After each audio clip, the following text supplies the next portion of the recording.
which Beyond the Game are we going to see today here? Is it going to be a tired Beyond the Game who have used all of their energy in those previous weeks to impress us and they have nothing left? Or is it going to be a reinvigorated BTG here that is going to find its old form again against the A-Team? On paper, let's face it, this should be an easy walk in the park. There's no excuse for Beyond the Game not to show up. However, the A-Team, they've shown us in the past, Tetcher, that they are a team... Wait, is that a most played Viking? Yeah, what? No. When does that happen?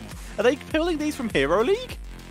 Does Olele have a past that we do not know about? Oh, they might be pulling these stats from Hero League. You think so? Ooh. Or maybe this is a statement. Maybe it's pulled just from their profiles without sorting by Hero League, and he just spammed Quick Match just to say, hey, you're doing this wrong. Or maybe Jackie, the intern over there in China, had a good time and trolled us all. Oh my. Okay, well, we're starting off strange already, with BTG taking us right back to Praxis. We came from there, and now we're heading right back again. It's so lovely in there, you know, with all those lurking Zerg behind the walls. We just want to go back in there, and it kind of backfired last week, the last time they did it. Beyond the Game, they already tried to surprise opponents and have a little bit of fun there, but they lost the map all the same. We just saw the exact same happen to RPG. Let's see if Beyond the Game can break the curse of the teams who actually like to go play on this map are losing at the same time. Speaking of breaking the curse, the A-Team ban our hammer. China apparently still just really not used enough to playing against it yet. Better just to remove it. Genji and Maiev also making it into the ban area. BTG, yeah, I was about to say the Diablo would be very acceptable here. The A-Team are always very aggressive with that hero, so it is a solid ban choice. All right, let's see what the teams have in store for us. Is it going to be a Zarya game, most likely, with Beyond the Game showing us the hero again? The Phoenix first pick. That's over Deckard, that's over Yrel, that's over all of these heroes. And immediately we see Deckard and Yrel coming in here for BTG. So this does give the A-Team the possibility, if they want to just straight up pick up Reyna and just go for that double auto-attack assassin style. That's not a white main, that's a triangle, and now it's gone. As we see Garrosh, and there's white main. Precognition, Mr. Producer. Oh yeah, and we see the oh-so-lovely synergy between Garrosh and Whitemane yet again. I wonder if those two would have actually been good friends if they had ever met in the actual lore. I do not know. The question is, have they ever met? Whitemane and Yrel? No, Whitemane and Garrosh. Oh, I don't think so. Maybe someone can look it up real quick. And we see the mandatory Illidan ban here on the side of BTG, because if you guys are wondering why exactly teams keep banning Illidan against the A-Team, well, the reason is called Bruiser, and he is a player for the A-Team, and he is probably the league's best Illidan player right now. Now with that Illidan removed, what are we going to see from the A-Team? There's no range stats, so they can just ban out Reyna. Yep, there he goes. So BTG, with Reyna removed, Phoenix taken, auto-attack assassins begin to drop down a bit. You still have Cassia and stuff like that, but we're looking more into heroes like the Jaina, into Li Ming's now as sort of main damage dealers. Hanzo, though, still slips in as well. He's sort of that hybrid auto-attack and ability power assassin. Yeah, and I think we have yet to see a Hanzo win today. Last time we saw him perform on the side of RPG, it did not work out at all whatsoever. Let's see if Beyond the Game can restore his honor. Thrall. So that's a Bruiser hero. And finally for finally for the A-Team, the Tychus coming in here. That's a very tanky composition they've got there. I kind of dig it. You know, whenever I see a Tychus picked, regardless of which region, little flower blossoms deep within me, because I think the hero is so beautiful, it's so nice and super underutilized. That is fair. I mean, this basically means that anyone Garrosh flips is in danger, so yeah. I like it for that purpose. So now very BTG, true. They need a final assassin. That's not an assassin, that is Medivh, and that kind of shuts down the immediate thing I just said. So it's going to be all about zoning out that Medivh, maybe blowing up LLK if they can. But it's a cheeky pick The concern I have here is the fact that BTG was given Locktar's Ural again. But I think... in the Rhythm might be the choice for Tychus here, because that way he can at least out-duration the Force of Will. 100%. You still get stacked for attacking Force of Will. Exactly, 100%. You're going to have to try and build up that long duration, man, on your minigun so you can outlast the shield, as you said, Tetcher. Now, it's still not going to be an easy feat, though. It's still not going to be easy for the A-Team all of a sudden to burst down a target, because not only will Medivh have the shields, but also the portal. On the flip side, with those portals on this map, you can go for some crazy maneuvers, you know, cutting off retreat paths, for example, by, you know, arriving behind the enemy team all of a sudden. You can have crazy shortcuts near the boss, for example. You can just skip a wall altogether. So I'm loving this Medivh pick altogether coming in from LLK. Well, then, we'll have to see if it does work out. Of course, Medivh needs to stay away from Garrosh, because if he dies, rip stacks, and seeing as that is one of only 2 assassins on the one of 2 damage dealers on the side of BTG, I'm concerned about BTG's damage output if the A-Team can punish that Medivh. All right. I'm not really sure who's going to make it in this game. Both teams coming in with a pretty respectable, pretty strong draft. But Braxis, of course, is a tricky map. Anything is possible. And we're looking forward to casting and presenting to you guys the first game between BTG and the A-Team. On the left-hand side, it's Beyond the Game with 619, LLK, Druid, Dancing, and Locktar. And on the right, the A-Team with LK, Olele, Bruiser, Stugos, and Yeetskook. All right. Phoenix, is he going to be in that solo lane, or is Thrall going to take over that duty? Looks like Phoenix, the overall more solid and safe pick here, I would say. Look at them closing the distance already with that portal, allowing them to actually step into this bush a little earlier. LK, you fool! Oh, run away! Oh, he dodged that one. Oh, he dodged everything! LK gets out. What a beautiful play. The sidestep king. He brought himself into this mess, and he got himself out of it all the same. That was beautiful. The only thing he had to do was dodge that Stormbolt, right? And that's what he did. And as such, he doesn't become First Blood, but rather a laughing Phoenix having a good time. Bruiser burns through this. There is a portal here, or at least half a portal for Medivh.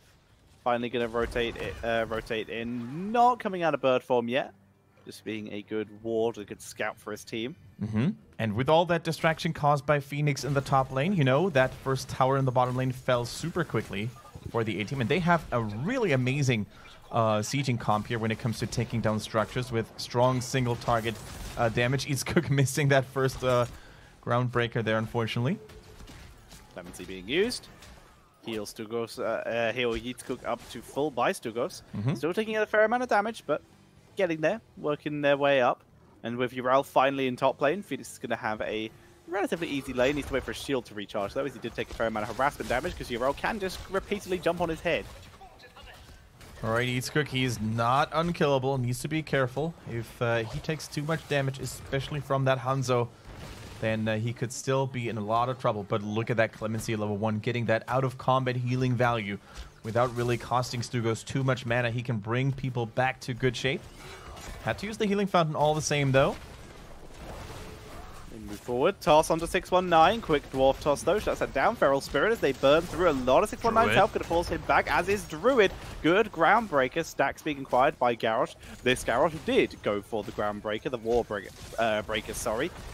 As a huge amount of damage onto Bruiser, but Whitemane again on point with the healing. Oh, and this time they caught the Hanzo. No wall in sight here that he could use to get to safety. And they're not done just yet. They reset the stacks and get kill number 2. The A-Team in absolute control of that bottom lane.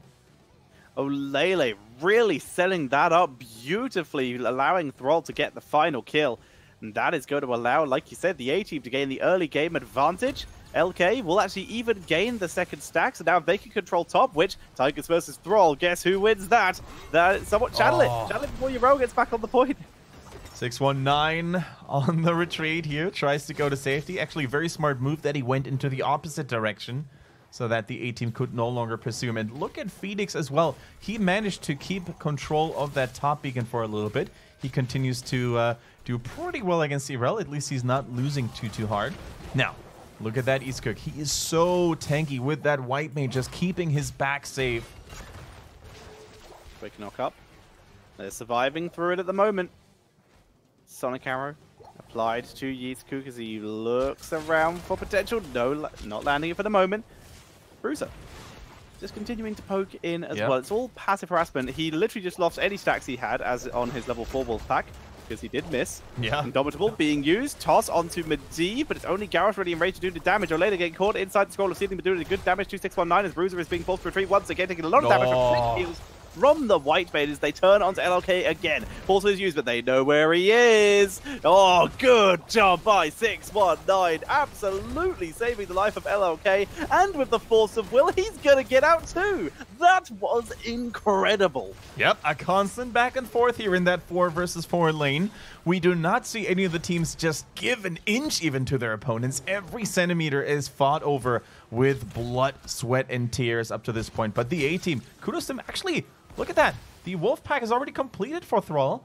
So, that is pretty neato. Going to give him a lot of extra early game power. Locktar doesn't have his jump anymore, but the knockback is real. And interrupt Eastcook from dropping the combo.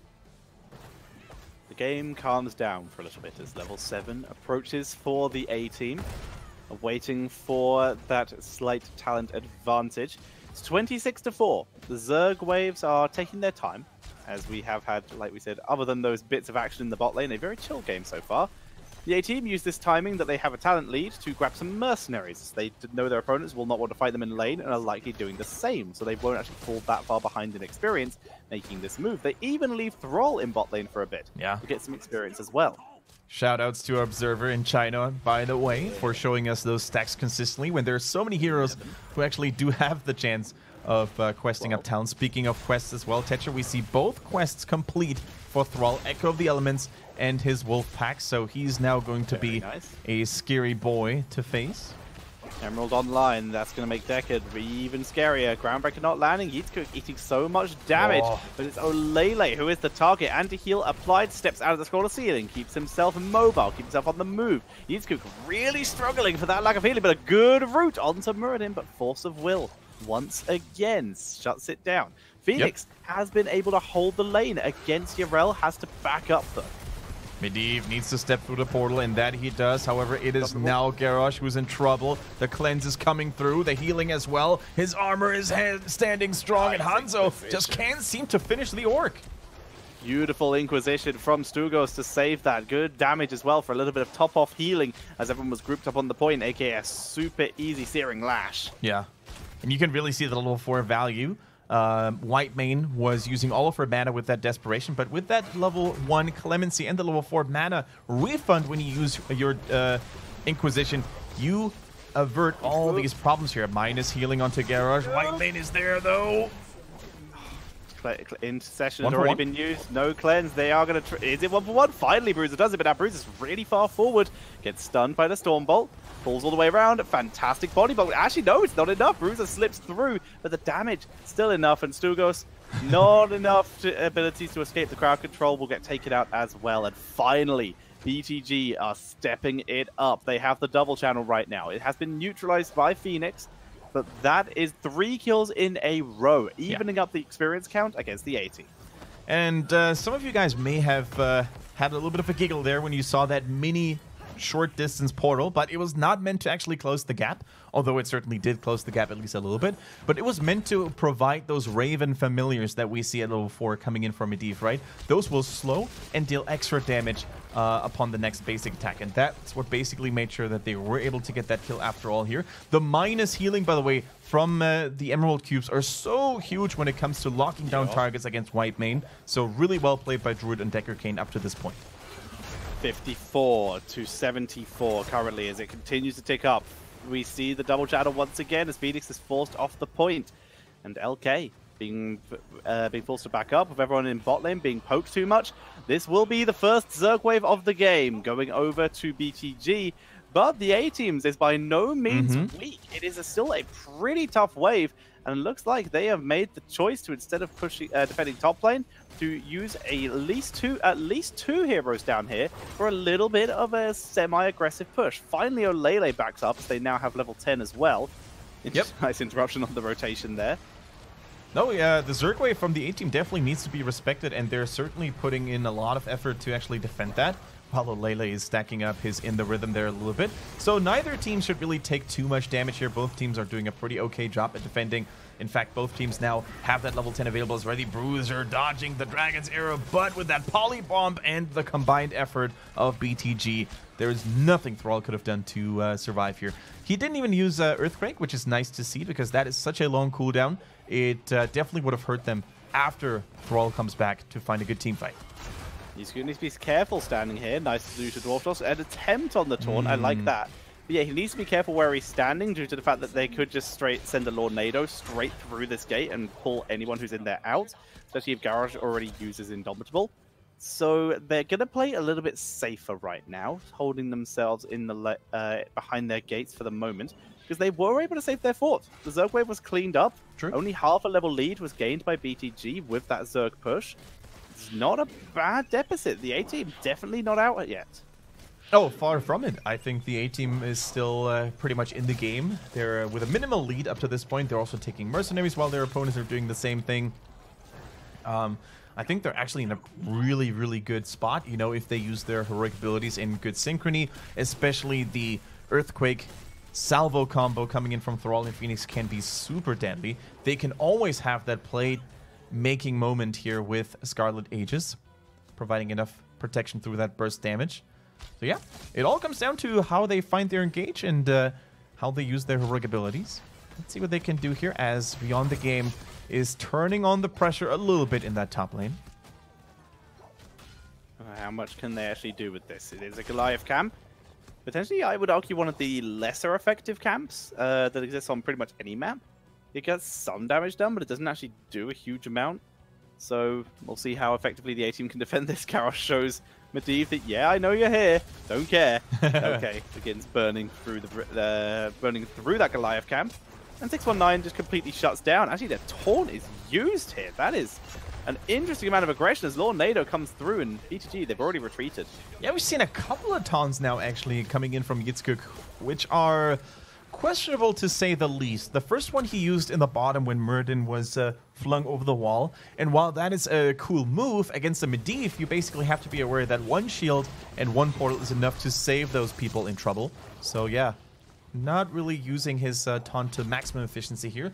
By the same token, though, it's not really the longest of cooldowns, so even if you mess up one or two, as long as your team doesn't take a crucial fight in the meantime, then you should be doing okay. Holding on the defensive point for the moment. 619, quick dwarf toss away once again. Taunt about to be back up. There's the Warlord's challenge. So they're going to hold on to that for the moment. In the meantime, they'll duel in the mid lane. Lokhtar actually comes out on top there. Dragon Arrow only really hits Garrosh, who once again will be able to Indomitable, but the healing not there. Aegis is though. Now they're turning it. Salvo comes out. LLK gets taken out.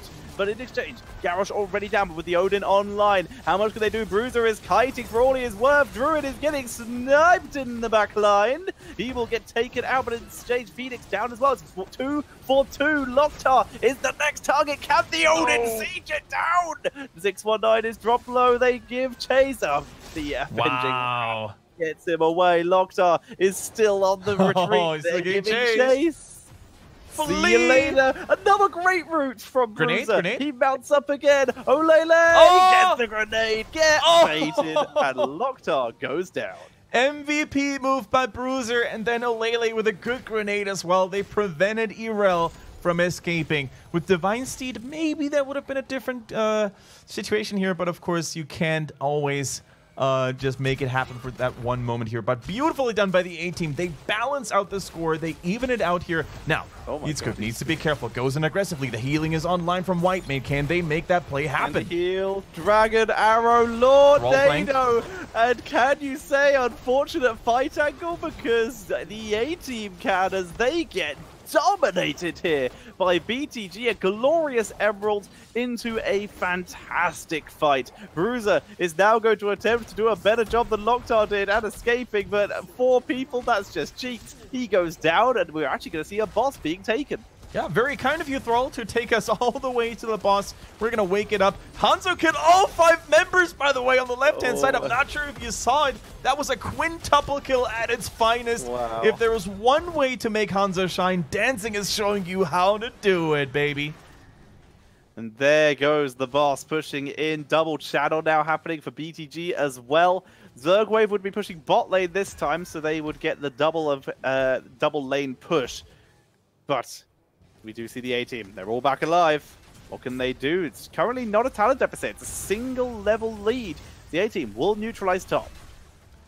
That they will have to do. The Archangel boss is considered to be a very dangerous one, but also sometimes, you know, it tends to get distracted by minions and the overall damage if those abilities are misused, for example, and distracted by a minion is kind of minimal. Also, tanking is not really there yet. The scaling hasn't really kicked in, so that fort even gets saved. And the A-Team, although they're starting to lose teamfight after teamfight, they're still resilient. They still have a decent number of fortifications available. Yeah. Let's see if they can now catch BTG off guard. Good stun, keeps Garrosh at bay.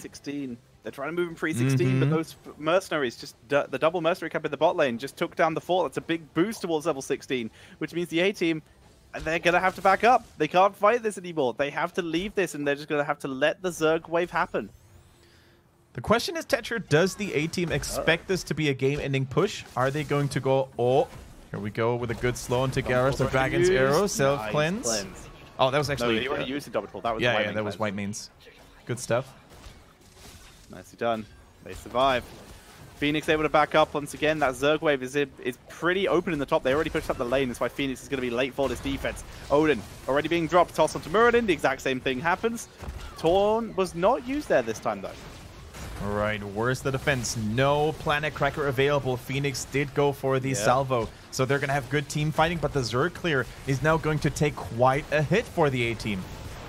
Good Lornado once again, but salvo on the Earthquake. Good damage this time, but not enough. Everyone tags through, and with Sugos dead, only LK and Bruiser alive.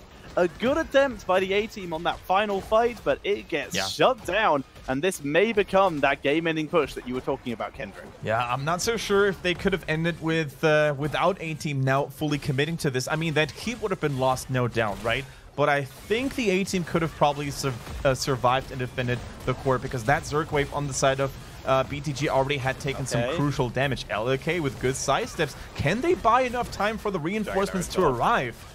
54. Bruiser is doing everything he can, but with that polybomb, that will be it. And game number 1 goes over to BTG. Nicely done here by our Chinese pole position team. Didn't go without any flaws and without any mistakes here. Yet again, I think the A-Team put up a great fight, but in the end, that Medivh protection combo just proved to be too much to handle, and especially dancing on that Hanzo just made us all look at him in awe. That was an amazing performance by him. That it was. Very nicely done, and as such, with BTG already 1 point ahead, they have secured their position and at least tied first place, along with Super Perfect Team and the 1. If they can win again, then they will, of course, be 2 points ahead of the rest of the pack, as they were when this morning started. Very important, you know. The competition isn't sleeping. We saw both SBT and the 1 basically take their 2-0s today, and that means if Beyond the Game wants to maintain that close 2-point lead that they have, they cannot show any moments of weakness here. Only 1 loss, as you said, only 1 draw would mean that they're going to have to share first place with those 2 teams that we mentioned before. So yeah, what can we say about the A-Team though, Tetcher? Not much other than that was a solid opening by them here. They played some stuff really well, but those team fights, once they started getting behind, they fell even further behind. When they were fighting on even levels, even terms at least, they seemed to actually be okay, but as the game went on longer, everything started to go wrong.